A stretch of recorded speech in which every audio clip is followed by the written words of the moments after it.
Thank you, Madam Chair, and to both of you, thanks for holding this hearing, because I think this is a really important topic, but also because this is an historic moment.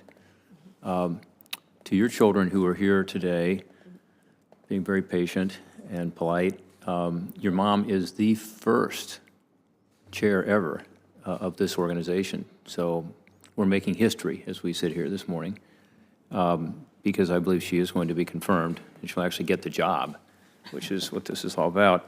But as you know, the National Parks Service Centennial Act that the chair talked about earlier creates this position as a full-time professional position, and I think that's really important. You know John Now, who currently serves on the foundation, and he was one of the strong advocates of this, having served as chair in the past as a volunteer, realizing that it really requires somebody to be full-time, engaged, and confirmed by the Senate. So we have more opportunity to dialogue with you and more accountability as a result. So I'm delighted you're here and that you were chosen by the administration. I think you're a great pick. I think you've got the right academic credentials. That little Paul Ryan thing is, you know, I won't hold that against you. No, seriously, yeah, that's great too. And great experience at the department. So we're proud of you. I know that you know this, but in Ohio we've got a lot of places on the National Register of Historic Places. In fact, we have about 4,000 of them. And one that someday maybe you'll visit is called the Golden Lamb Inn, the oldest continuously operating business in Ohio that's been in my family for 92 years. And I remember when my mom applied with the register to be named and went through the whole process. And we're very proud of that structure and in keeping it going and historic. One of the things that you've got to figure out is how to deal with the priority of historic preservation along with the economic realities, which is that we also want to be sure that infrastructure, energy, broadband, other developments continue and can be done consistent with historic preservation.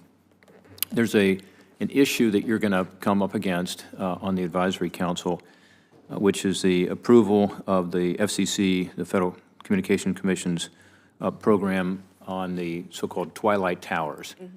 And these are the cell towers that were built during this period between 2001 and 2004, and they are sort of orphans. You know, they aren't considered part of the old regime or the new regime necessarily.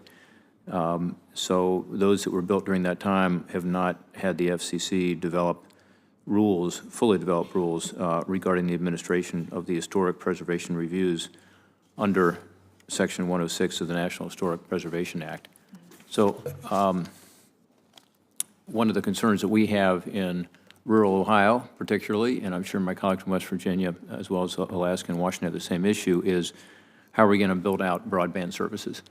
And rural broadband is a big priority of mine, and it is in our state, particularly, again, the rural parts of our state.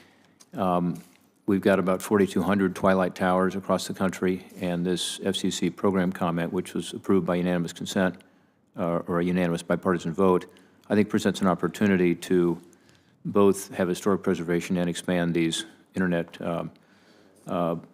coverage opportunities, including rural broadband, by making it easier to co-locate wireless services on existing infrastructure. Since you'll be required to vote on this comment before it goes into effect, I wanted to ask what your views are on it. Do you agree that a solution is needed to clarify the status of Twilight Towers and make it easier to leverage these existing structures for broadband development? I do agree this needs to be worked with. Section 106 process is there to accommodate for these needs and to you know, whether it is wireless or infrastructure, energy development, it can operate. You know, the ACHP's board membership will, you know, work with. It's an issue I have not worked on personally. I've heard a lot of it, and I certainly look forward to finding a solution to this set of towers that were built during this period that slid, I guess, by without the Section 106 review process. The infrastructure is there. It would be a shame not to utilize it. So I look forward to working and examining this issue.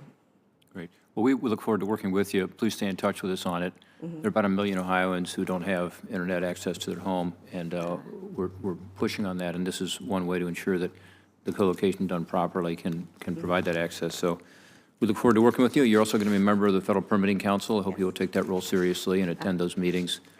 This is legislation that we passed, gosh, about 3 years ago. Senator Claire McCaskill and I are the co-authors of that, and we're proud of the fact that the council is now meeting, interagency council, but we've got to be sure that your voice is heard there. So I hope you will be involved. And again, this is an effort to have a permitting process that makes sense, that can be streamlined and meeting the goals of historic preservation, but while doing so, not harming the economic development that all of us want to see. Will you commit to attending those meetings and being engaged in that as well? Yes, I appreciate all the work you've done to create this steering council. Great. Well, again, congratulations to you and to your family. Chairman Giorgiani is going to sound good, or Chair Giorgiani, or Chairwoman Giorgiani. I'm not sure how you're going to do it, but we look forward to working with you. Thank you, Senator.